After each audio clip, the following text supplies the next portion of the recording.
This last tip is my secret to becoming high school valedictorian, class president, the lead in the theater plays, getting a full ride to Yale, and being here in LA. And that is, in high school, only do enough to move the needle forward and allow your brain to cook it up into something juicy in the morning. That was weird.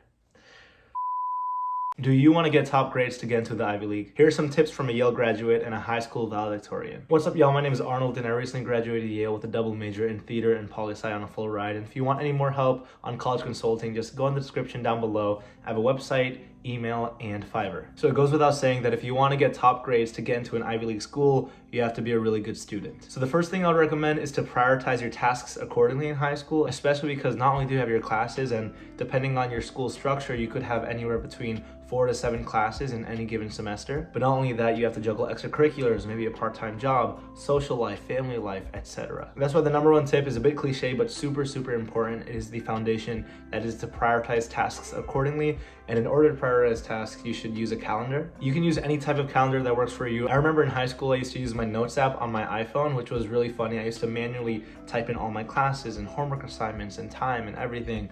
And then at college in Yale, I actually ended up using GCal, Google Calendar, and that is something that I live by even today, 2 years post-grad. So I would recommend your notes app, Google Calendar, your Apple Calendar, your phone, or even a physical journal. I know that there are people who use journals. I had those friends. I didn't really understand it, to be honest, because I don't like physically writing things down that way, but whatever floats your boat, whatever, tickles your fancy, whatever it is. It's important to break down your academic assignments from the highest level first. So the way I see it is, so first, let's say in this example, you have a semester, right? And within that semester, you have multiple classes. Now within those classes, let's say it's math, science, English, and history. Within each individual class, you have a subset of assignments. So that means your daily homework, your weekly quizzes, your bi-weekly exams, your monthly projects, whatever it is. I would recommend that you check the syllabus with your teacher. I know that a lot of people don't check the syllabus, but even though it's subject to change, the syllabus is super important because you just get a broad overview of what to expect in the class, and you can anticipate assignments.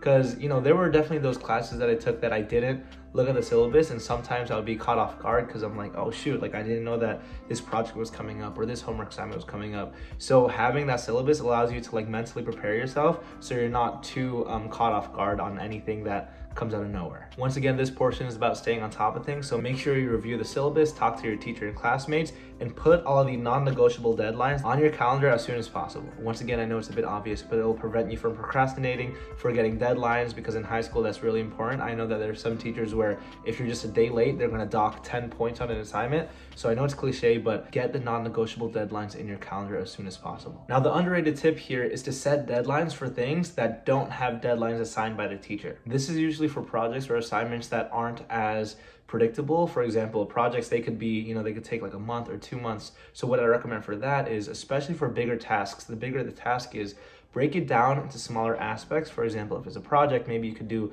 the research first, set the deadline. Week 1, research. Week 2, assemble the PowerPoint. Week 3, reconvene with your friends. You're the one who has to intentionally set up deadlines for yourself, especially these smaller ones, to keep you accountable, and so that you don't have to cram at the end of the day. Because even though that is possible, number one, your work is going to suffer, and number two, your mental health and sleep is going to suffer as well. So yeah, the first tip is a little bit obvious, but in order to get good grades, you got to make sure that you have all the deadlines in your calendar as soon as possible. The next thing is to eventually get into a routine, because you have other activities like I mentioned earlier. You have your clubs, your social life, your part-time jobs, your other interests and hobbies. You need to come up with a routine, an academic routine, to keep you accountable every single week. For me, during class, I would make sure that I'm really focused, but after class, after school, especially if I didn't have extracurriculars, I would immediately dedicate at least 1 to 2 hours on reviewing notes that I took earlier in class, or more urgently, completing homework assignments that were due the day after.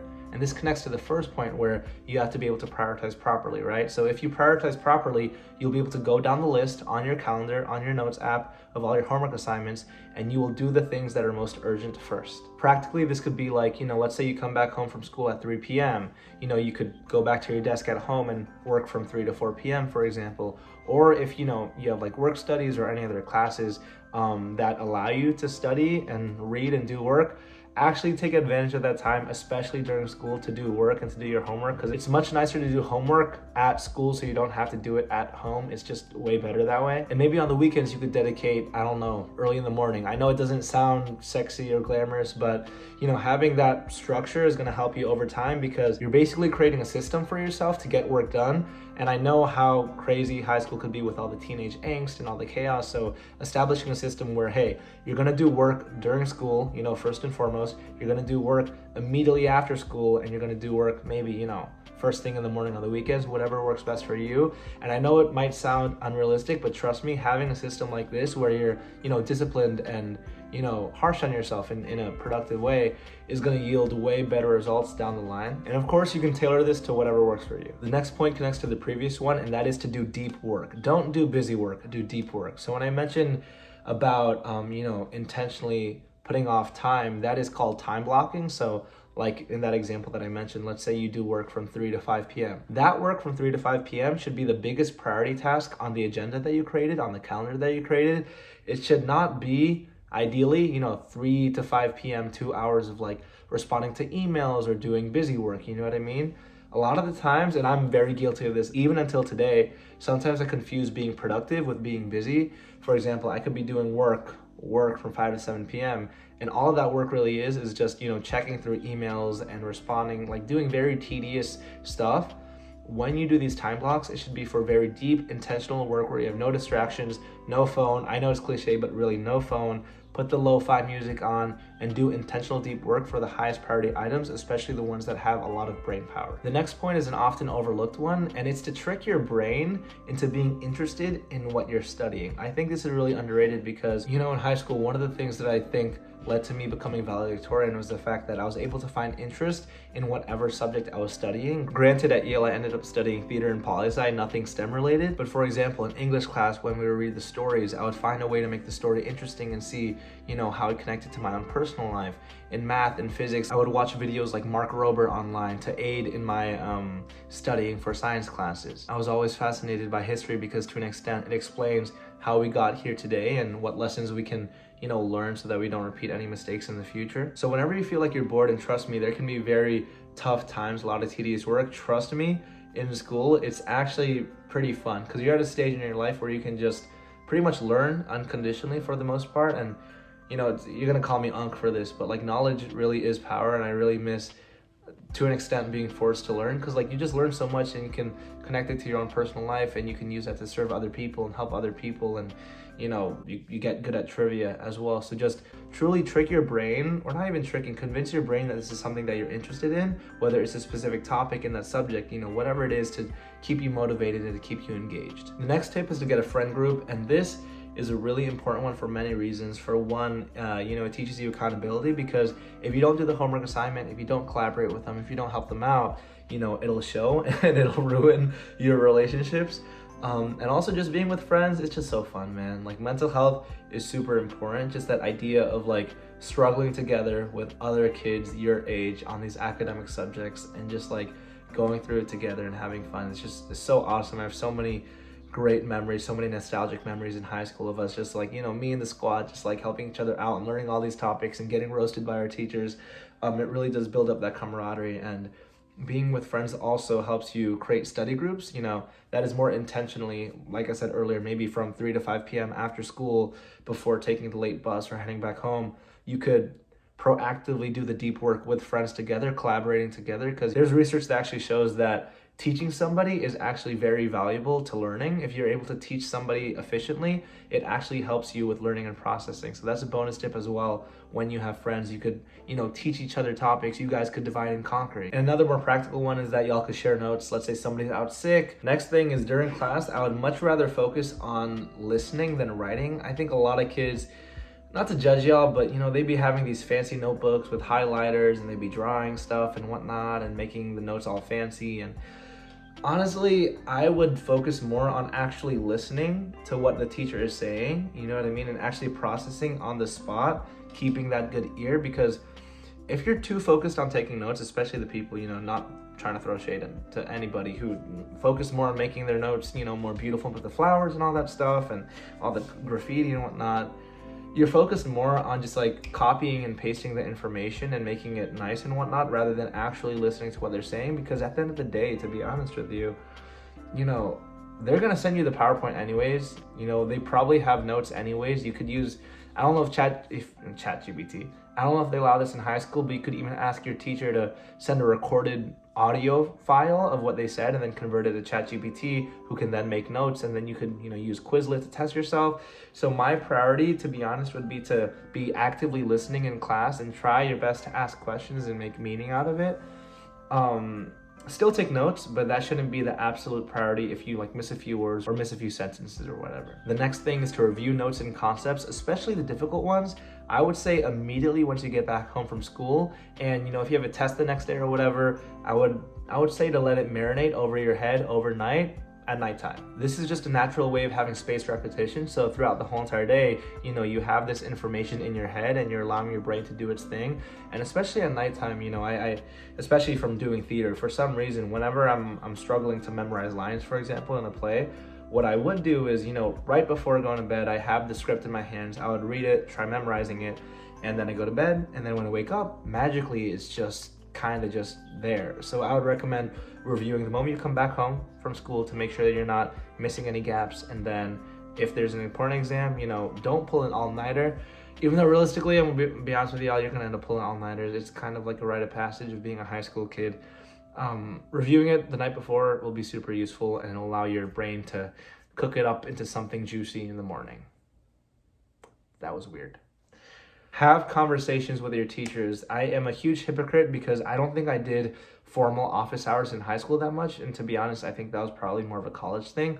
But having conversations with your teachers is just so important because it humanizes them, and you stop looking at them like this person, this monster that's trying to give you bad grades and that's overly didactic and forcing information down your throat. And then you start to realize they're a human, they're a person, they're cool. They once were like you, a student, and to be honest, they still are a student because they learn from you just as much as you learn from them. There are also a few other hidden side effects on that. Number one, if you get closer with your teacher, throughout the years, it's a double, triple, quadruple whammy of getting good letters or recommendation with them. And also, the closer you are with them, the better you get to know them. Well, the more you're able to be attentive in class and learn from them, and they can help you out. But also, the more that you will like them and you will not want to disappoint them. I had an English teacher who's also a theater director, and a huge part of my success in high school and getting into Yale and everything. And I just loved him so much. Everyone loved him so much. So that motivated me to want to do well in this class. Even during my senior year, when I had senioritis, already got to college, I was like, bro, there's no point in me worrying about this class.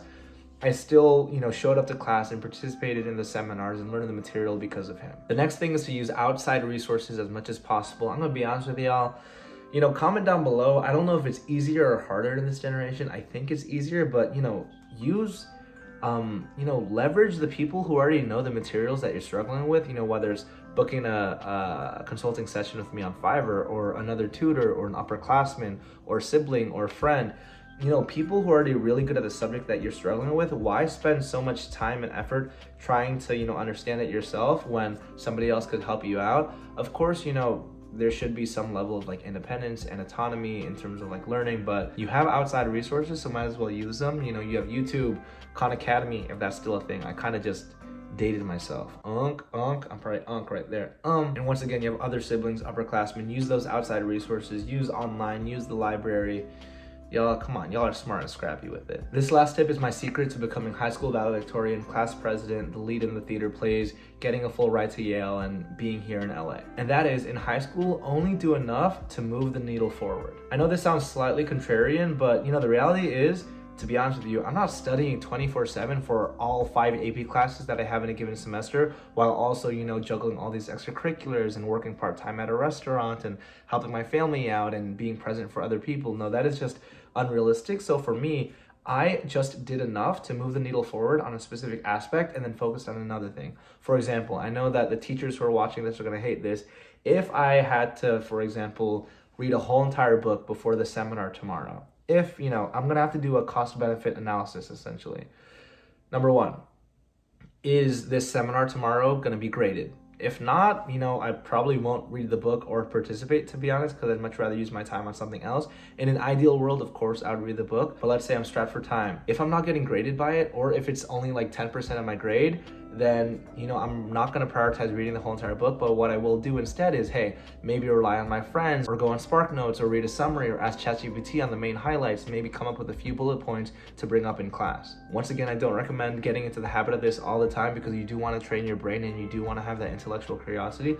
But especially when there's so many things and there's so many different things to prioritize, you know, number one, if I'm not getting graded for that, honestly, I'm not going to worry about that. I'm going to worry about my next item. If I am going to get graded for that, I'm going to do the bare minimum to get that perfect score or whatever it is, and then move on to the next item. This kind of applies to college as well. Let's say, you know, there's an in-person class where like the teacher's lecturing, but you know, you could watch the lecture online because they're going to record it anyways. I could save half an hour of like walking to class and getting set up and whatnot by just not going to the class, looking at the lecture later when I actually need it. You know, it's just finding scrappy ways of taking advantage of your time and realizing which activities are worth it and not. But yeah, that's pretty much it for this video. If you want more tips on high school, college, post-grad life, let me know. Thank you so much, and I'll see you in the next one.